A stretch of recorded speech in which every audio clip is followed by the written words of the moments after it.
नमस्कार सम्पूर्ण श्रोताहरूलाई। आज सधैँ झै आज पनि हामीले प्रत्येक शनिबार हाम्रो यो सङ्गीना संरक्षण मञ्चले प्रत्येक शनिबार दोहोरी कार्यक्रम राख्न गइरहेको छ र यसै गरी आज हामीले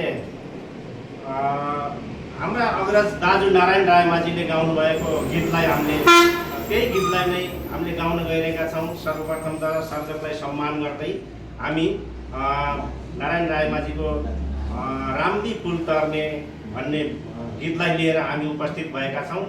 सम्पूर्ण दर्शकहरूमा हामी यो अनुरोध गर्दछौँ कि हाम्रो सङ्गीना संरक्षण मञ्च नेपाल भन्ने युट्युब च्यानललाई सम्पूर्ण देश विदेशमा रहनुहुने साथीभाइहरूले लाइक कमेन्ट सब्सक्राइब गरिदिनु होला र साथै हामीलाई नयाँ छौँ, हामी पनि तपाईँहरूको सल्लाह र सुझावमा अगाडि बढ्ने जमर्को गरिरहेका छौँ।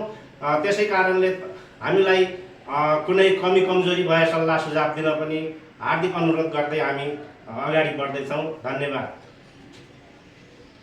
यसै गरी आजको यो हाम्रो कार्यक्रममा गायिका हुनुहुन्छ भूमि सरावली, त्यसै गरी गायकमा हुनुहुन्छ ज्योति विश्वकर्मा, त्यसै गरी दिल्लीराम अधिकारी खैजडीमा, त्यसै गरी गायकमा हुनुहुन्छ प्रकाश विश्वकर्मा, त्यसै गरी बाँसुरीमा हुनुहुन्छ हाम्रो पुष्करराज पौडेल, त्यसै गरी मादलमा हुनुहुन्छ हाम्रो गोविन्द पाण्डेज्यू, त्यसै गरी म हार्मोनियममा म सन्तोष विशी। नमस्कार।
Mama